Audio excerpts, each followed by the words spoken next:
Hey friends, this video is about the extraocular muscles. So everything about the extraocular muscles will be covered in this video. Extraocular muscles are of two types. That is, there are voluntary muscles and the involuntary muscles. The voluntary muscles can be classified into the four recti muscles, the two oblique muscles, and the levator palpebrae superioris muscle. The four recti are the superior rectus, inferior rectus, medial rectus, and the lateral rectus. Two obliques are the superior oblique and the inferior oblique. The involuntary muscles are the superior tarsal muscles, inferior tarsal muscle, and the orbitalis muscle.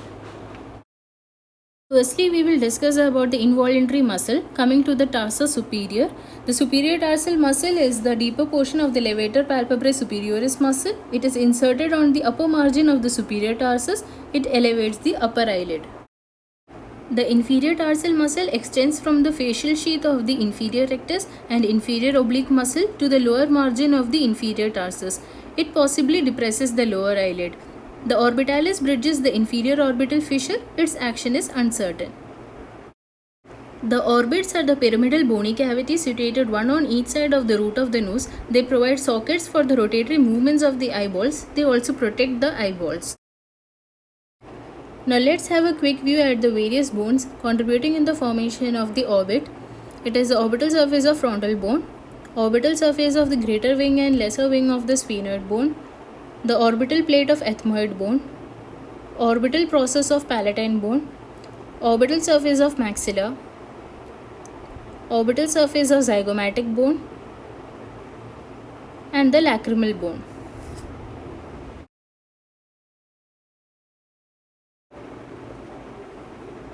The superior orbital fissure, optic canal, and the inferior orbital fissure have been marked in the figure.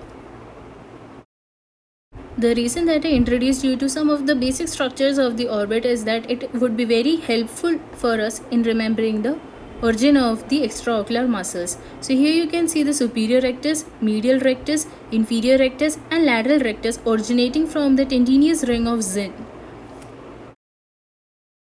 It is also known as the common annular tendon. The ring is attached to the middle part of the superior orbital fissure.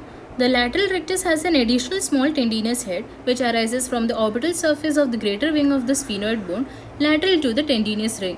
Through the gap between the two heads, the abducens nerve passes. The levator palpebrae superioris muscle arises from the orbital surface of the lesser wing of sphenoid bone anterior superior to the optic canal and to the origin of the superior rectus muscle. The superior oblique arises from the undersurface of the lesser wing of the sphenoid superomedial to the optic canal, and the inferior oblique muscle arises from the orbital surface of the maxilla lateral to the lacrimal groove. The muscle is situated near the anterior margin of the orbit. The optic canal consists of the optic nerve, which is the second cranial nerve, and the ophthalmic artery. Let's see some of the structures of the superior orbital fissure as well. These are the abducens nerve, which supplies the lateral rectus muscle. It is the cranial nerve 6. The superior and inferior division of the oculomotor nerve, which is cranial nerve 3. The nasociliary nerve, superior ophthalmic vein, trochlear nerve, frontal nerve, and the lacrimal nerve. In the following figure, you can see the course of fibers of the extraocular muscles. In the case of the recti muscles, as the name suggests, they are straightforward muscles. They originate from the common tendinous ring and they run forward around the eyeball and are inserted into the sclera by flat tendons which are about 10 mm broad at different distances from the limbus. Limbus means the sclerocorneal junction. The insertion are as follows: medial rectus muscle at a distance of 5.5 mm, inferior rectus at a distance of 6.5 mm, lateral rectus 6.9 mm, and superior rectus muscle at a distance of 7.7 mm from the limbus. The insertion of the rectus muscle forms an imaginary spiral ring around the limbus, the medial rectus being the nearest and the superior rectus the farthest from the limbus. And this spiral is known as the spiral of Tilloch's.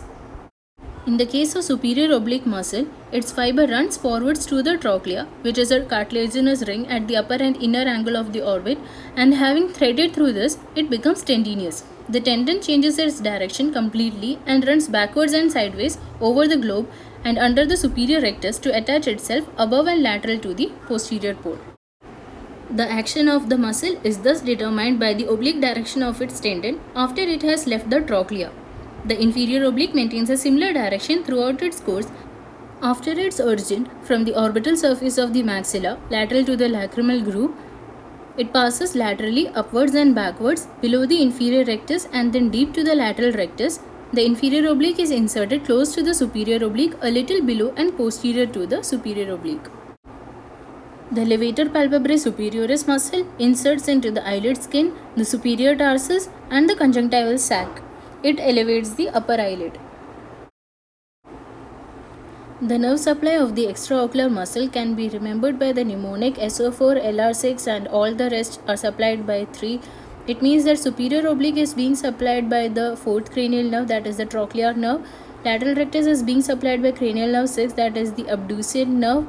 The word meaning of the term abducens means carry away, and all the rest of the muscles, that is superior rectus, medial rectus, inferior oblique and the levator palpebrae superioris are being supplied by the cranial nerve 3, that is the oculomotor nerve.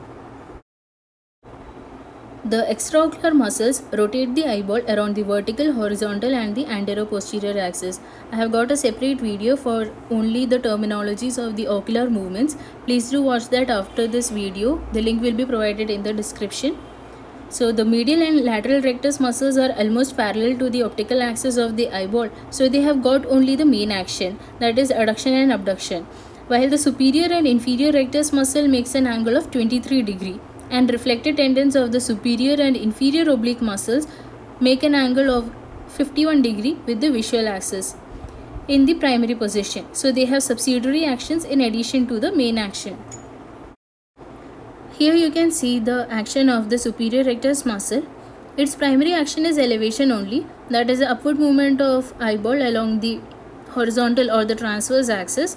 Since the muscle plane of the superior rectus muscle is making an angle of about 22.5 degree with the optical axis, it has got a secondary as well as a tertiary action. The secondary action is intorsion, which is the rotatory movement along the antero-posterior axis in which the superior pole of the cornea, that is the 12 o'clock position, moves medially.